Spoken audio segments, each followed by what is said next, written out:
ज़रूर मोदी जी की जो सरकार है उनको 7 साल हो गए। 5 साल वाली एक पहली सरकार बनी, बाद में 2 साल की, जो 2 साल पूरे कोरोना में चले गए, बह गए। लेकिन देश के लिए बहुत कुछ करना बाकी है। अभी भी देश जो चल रहा है वो पुराने 60 साल का जो लेखा जोखा हम देखते हैं अभी, पंडित नेहरू से लेकर राजीव गांधी तक या नरसिंह राव तक, उसी पुण्य पर देश चल रहा है। वही है, नया तो कुछ बना नहीं है, लेकिन हम उम्मीद कर सकते हैं। ऐसा नहीं कि उम्मीद नहीं कर सकते, हम उम्मीद कर सकते हैं और उम्मीद करनी भी चाहिए। अगर सरकार को लोग चुन कर देते हैं बहुमत से, तो उसका मतलब है इस सरकार को लोगों को विश्वास और बहुमत मिला है। लेकिन आज भी देश में महंगाई है, बेरोजगारी है, जिस तरह से कोरोना के बाद अराजकता फैली है वो कायम है। लोगों की मांगे बहुत ही कम होती है। सबको अडानी, अंबानी, टाटा, बिरला नहीं बनना है देश में। बस रोजगार चाहिए ठीक से, रोजी रोटी चाहिए ठीक से। अगर ये भी मिल जाए तो लोग बहुत खुश होते हैं। तो ये सरकार ने आत्मचिंतन करना चाहिए। क्या 7 साल में देश की जनता को ये सब मिला है? मुझे लगता है उस पर बहुत काम करने की जरूरत है। मराठीमध्ये 7 वर्ष पूर्ण झाले मोदी सरकारला. काय वाटतं आपल्याला या 7 वर्षांमध्ये अचीवमेंट काय काय असतील मोदी बघा, सरकारच्या? नक्कीच प्रधानमंत्री मोदी यांच्या सरकारला 7 वर्ष पूर्ण झालेले आहेत. वर्ष जात असतात. याआधी सुद्धा देशाला स्वातंत्र्य मिळाल्यापासून अनेक वर्ष गेली. पण पंडित नेहरूंपासून ते राजीव गांधीपर्यंत, नरसिंह राव, मनमोहन सिंग यांच्या सरकारपर्यंत जर आपण एक लेखाजोखा पाहिला तर हा देश उभा राहिलेला दिसतो. त्या देशामध्ये अनेक योजना, अनेक प्रकल्प हे आपल्या समोर दिसत आहेत. देशाची अर्थव्यवस्था आपण पाहिली आणि त्याच मागच्या पुण्याईवर आजही देश तरलेला आहे. आजही मागची 7 वर्ष सुद्धा हे कोणालाही नाकारता येणार नाही.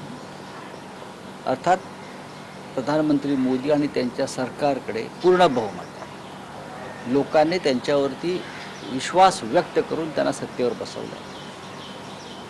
2 वर्ष कोरोनाशी लढण्यात गेलेले आहेत आणि प्रधानमंत्री मोदी यांच्याकडे नेतृत्व क्षमता उत्तम प्रकारे आहे आणि आजही त्यांच्याकडून आपण ही अपेक्षा करू शकतो की ते देशाला योग्य दिशा आणि जनतेला योग्य मार्ग दाखवतो. जनतेच्या अपेक्षा फार कमी असतात इतक्या मोठ्या 125 कोटी लोकसंख्येच्या.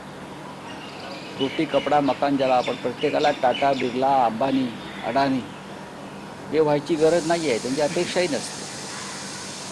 त्यांना महागाईशी सामना करायचा असतो, त्यांना रोजगार हवा असतो, त्यांना उत्तम आरोग्य आणि शिक्षणाविषयी सुविधा हव्या असतात. या सगळ्या गोष्टी आपण गेल्या 7 वर्षात उत्तम प्रकारे देऊ शकलो का? हा प्रश्न सरकारने स्वतःला विचारायचा. सर, कोई करप्शन का चार्जेस नहीं लगाया बकायदा, ये बात ये अच्छी बात है.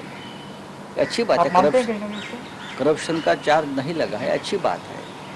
लेकिन फिर भी विपक्ष के नेता जो है प्रमुख राहुल गांधी ने भी बहुत से मुद्दे उठाए थे करप्शन के बारे में. बहुत से, उसका जवाब भी नहीं मिला था उसको. मैं ये नहीं मानता हूँ कि प्रधानमंत्री मोदी जी की सरकार के ऊपर करप्शन के चार्जेस हुए, नहीं हुए, लेकिन कुछ मुद्दे जरूर उठे. लेकिन सरकार को ज़्यादा मेहनत, ज़्यादा लगन से काम करना होगा.